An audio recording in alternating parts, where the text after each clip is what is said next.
something very silly with you. I filmed a sound assortment last night. I was really happy. I felt really good about it. And when I went in to edit it, I had some issues with it. And I am somewhat of a perfectionist, so I want to redo it. And I'm going to redo it tonight. But I have to wait till it's much later to do that. So, in the meantime, I thought I would have some fun with you guys. So I put on Facebook, I'll show you. Boop. I put on Facebook a fun kind of game where I would start a story and people could add to it. I left it up for about an hour, and I got back 13 pages of story. You might hear Troll Cat cleaning himself. So it turned out to be a lot more work than I thought it would be. I went in and I deleted certain lines that either didn't lend to a story or broke the fourth wall. And I'm going to read it to you.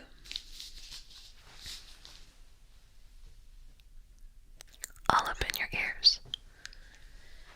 I'm in my hallway, so I'm going to be moving around you a lot, if you haven't already been able to tell. And I'll be coming in very close and moving far away. And doing things, hopefully, that will trigger your face off. This story is not winning any literary awards. It doesn't make any sense. So just close your eyes and pretend you're listening to a crazy person. Okay? Okay. Once upon a time, there lived a boy of enormous potential. But the boy was very shy and wasn't social. He had a secret obsession for the color pink. So, he went to buy a pink guitar.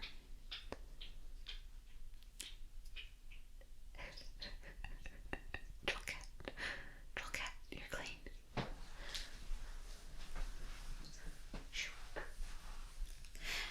He went to buy a pink guitar so he can express himself. He learned to play.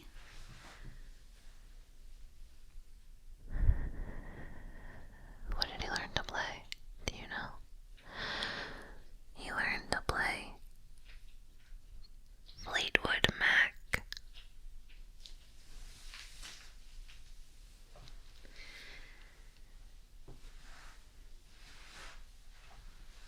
He had a pink Corvette. Everything was pink for him. But they were out of pink guitars. So he got Troll Cat some nip instead. And Troll Cat flipped out with joy. And then the boy's feet fell off. Oh no. So he went to get some more from the body shop. While he was there, he picked up a second pair of eyeballs. But he couldn't find any feet his size or color. So, he made his own out of beer bottles. They were happy feet. But sometimes they were sad feet and smelly feet.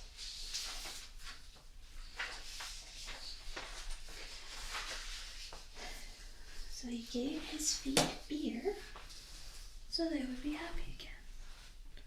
and they turned into dancing feet. And he gave his spare eyeballs to his pink girlfriend and a book on how to make gnomes from toilet rolls. And he gave his girlfriend a pink pint glass to drink with him and his feet. And they kicked back with some wild jazz notes.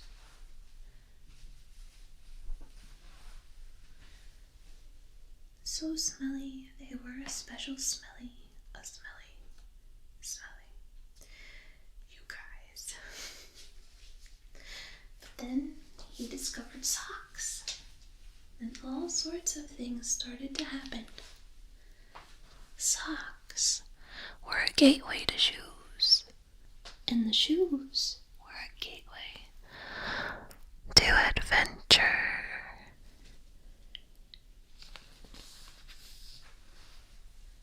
Shoes were a gateway to boots. Sitting on toadstools, they kicked back and let the gentle jazz take them to a place of happiness and wonder. And suddenly, the alien stood in front of the house and kidnapped Heather. Patrol Cat managed to save us. You didn't expect the Spanish Inquisition, and all he wanted to do was buy more shoes, boots, and go out adventuring. But Monty Python saved the day. It was just them. That was, until they heard ringing in the distance.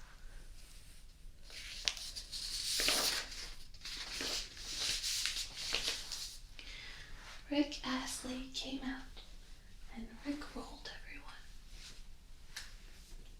And out trotted Tiny Horse of an iPhone. The ringing turned out to be Godzilla, selling lemonade to the neighborhood children. As Godzilla pedaled the bike, with Ivanhoe, black and white, and his sidekick was King Kong. Godzilla and the horse were great friends. And Droll Cat, he felt so sad, so maniacally hungry, that they gave away free samples of Benefiber, Kraken food, and wine. When they had their fill of the fish food, the monk arose from his seat and yelled, "They went in search of saltines."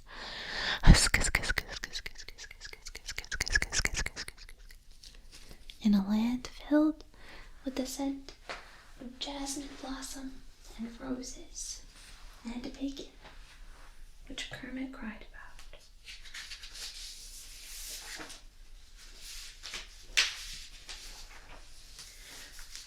Followed by Miss Piggy, she felt very confused in this land of toadstools, aliens, and plentiful foods. If only Droll Cat could save the day. Out of nowhere, Featherbot decided to give everyone free Fiber 1 bars. As the dog noisily snarfed its food, everyone cheered with joy, and they all went crazy. After winning the lottery, Fuzzy tried to sing a song. Tried, 'cause the bars were filled with strange white powder. And they awoke near a great river. And then a giant robot appeared. Everyone broke out into Gangnam Style. But the show must go on, and ate everyone's Fiber 1 bars. That strange white powder turned out to be the purest of ASMR tingle powder. Everyone then OD'd.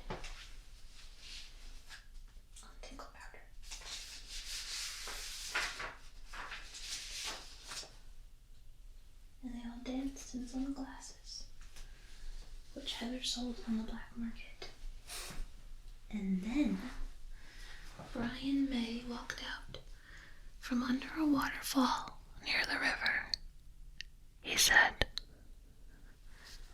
"Nope, just out of batteries. Was that really Trollcat in a two-piece bikini, smelling of blueberry waffles and barbecue?" The boy said yes. Trollcat is a girl, or at least I think so. Trollcat leaned into your ear and said, "Pass me a stack of waffles." Which was very strange, as the clouds appeared to have turned a rather pretty lilac color. The adventures became a long journey. It's a good thing I had my Charizard to accompany me. It took him well beyond his years, and it was then he realized his potential. "I am your soul. I love lamp." And it occurred to me, plumbing is never fun. Chocolate-covered bacon, so I snapped my fingers and it disappeared.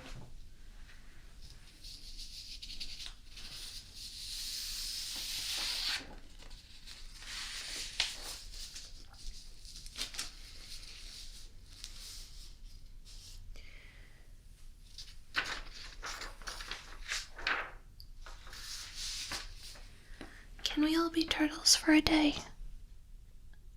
"Feathered turtles?" asked the cop. "No," replied Michelangelo.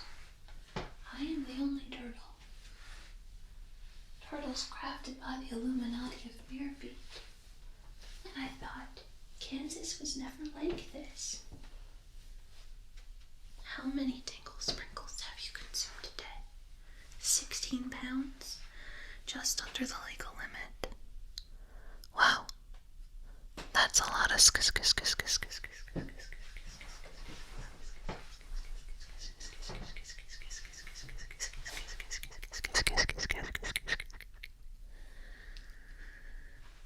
So I struck a match, and it immediately went.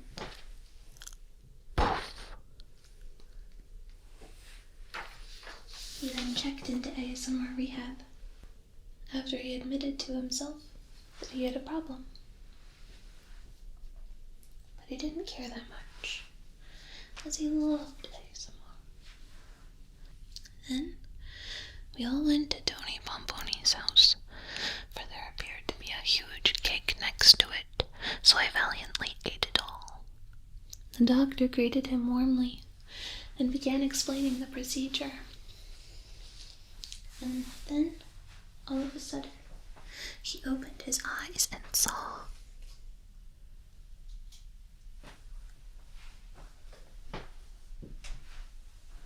What did he see?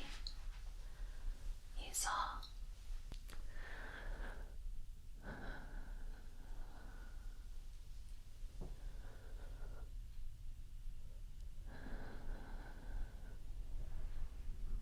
Skeletor. At that point, I decided to stop and brush my hair. He brought a dolphin to make him feel better.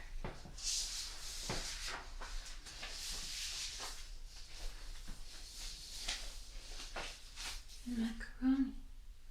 Except it wasn't barbecue, just laundry day. Day sucks, so I'll just eat food. So the dolphin put the macaroni in with the laundry, and suddenly it does this whenever it is told. It looked quite funny, but he loved it. Never going to give you up. I'm never going to let you down. Never going to run around because I might stub my toe on something, and nobody wants that. And guess what's inside it? Water? The boy looked around and realized from the bottle came out bubbles full of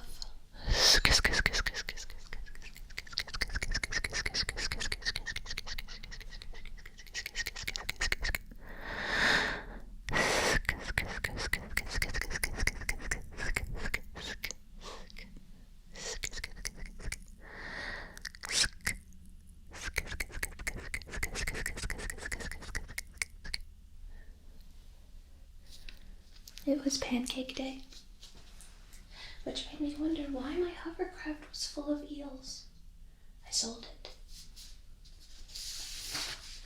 But little did she know that the chickens have been laying eggs for the past 3 days. Purple eggs, that is. In my garden the whole time.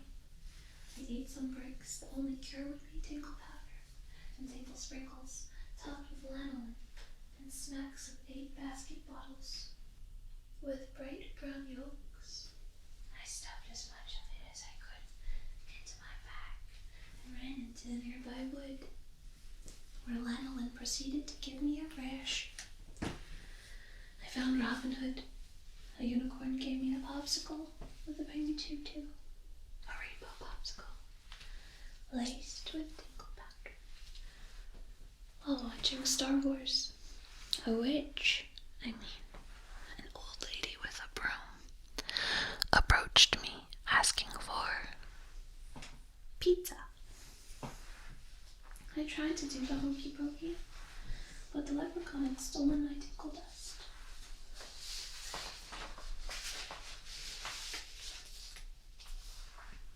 I love every ape I see. From chimpanzee to chimpanzee. No, you'll never make a monkey out of me, said King Kong. And that's how babies are made. I looked ahead only to see the giant robot gently stroking a baby bluebird. So pretty, soft, and warm, the robot thought. But back at the matter at hand, the robot put the little bird down and mumbled, "I'll be back." The bird tweeted in response, which was alive with undulating plant tendrils that were somehow repelled by the glowing magic gaining power inside of my bag. The stars must have been aligning just right, because at that very moment, up is down, which reminded me of a poem. It went something like, "And the boy with the new pink feet at the body shop woke up out of his trance of awareness and realized he just was talking nonsense at random in different voices about pet cat food. He realized maybe he should not have used those big mushrooms for his amulet for lunch because it gave him some weird tickles and strange rings in his previous texts." And then the universe turned inside out on the one fly. In the corner of his eye, he saw something pulsating. A blue box of some sort, full of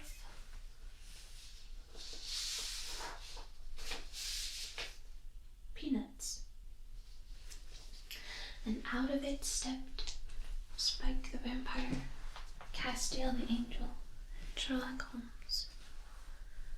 For something completely different. And I thought, well, no wonder the grass is green. 'Twas brillig, and the slithy tuves did gear and gimble in the wabe. Obviously, I was now feeling rather hungry for fast food, and having lost my shadow again. And the poor little bird thought, this is the weirdest TV show I've ever seen. I'm changing the channel. Oh. Bob Ross is on. Let the tingles begin. I think it will be a story about pink mushrooms and imaginary travel to the center of the galaxy. Then all of a sudden, a purple crocodile in a fancy suit walked to him and said, "You are one of us. One of us. One of us. One of us. One of us. One of us. One of us. One of us. One of us. One of us. One of us. One of us. One of us. One of us.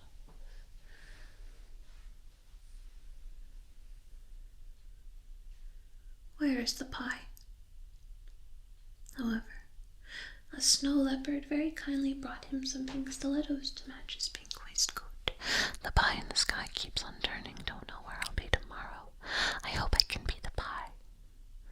Of course, that didn't matter when she went to England. For 52 pence and a chocolate sandwich, she'd set the world on fire.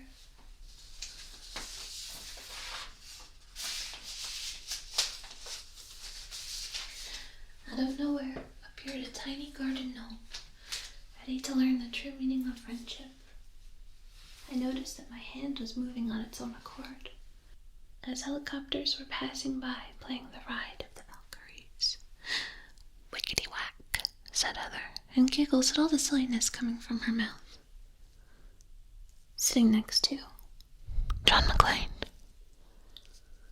So sad it ends as it began. A great elf named Gordon got lost in the 100-acre wood with a pack of hungry wolves. He was on his way to visit someone, and then he found a time machine in which he decided to take a rest inside because of the long walk he was taking at this moment. Then he kicked his feet up and accidentally pressed a big red button, turning the machine on. It then made a whoop, whoop, whoop sound. The room started turning and turning and turning faster and faster until it was spinning so fast he couldn't even tell where his own ears were. It was the bottom rising into his stomach as with a tingling fizz he burst into sparkling atoms whirling through time and space to resemble on the other side of the vortex in a land where the time machine began to slow, and he found his own ears. They were still on his head, thank goodness. The doors opened and poured in a blinding light, and he took a step out into a world unlike any he'd ever seen. The sunlight was blinding as it sparkled through bright green leaves. The trees around him looked ancient, as though they'd been growing for thousands of years.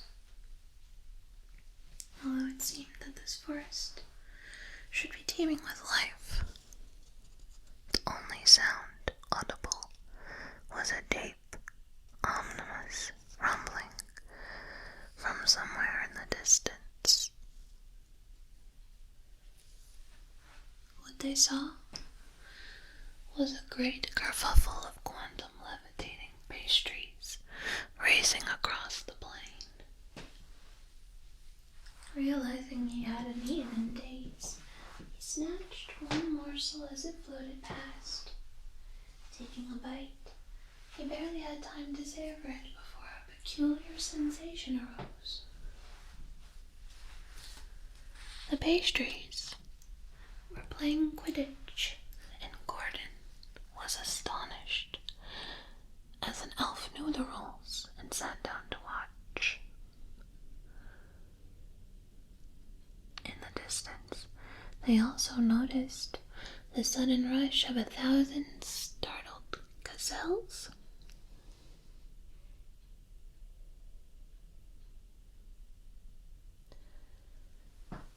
Running down the road into the distance.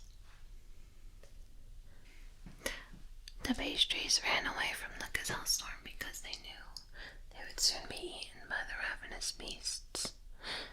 Since these gazelles had razor-sharp teeth and blood-red eyes, the time traveler decided to run with the pastries in order to save his own life also. He started a punk rock band. His hair on the back of his neck stood on end. He had the voice of Benedict Cumberbatch. He had pink hair. He was the main flute player in this band, who was baking cookies, but forgot to add it was over 9,000. Well, don't you know? All magic comes with a price. Nya.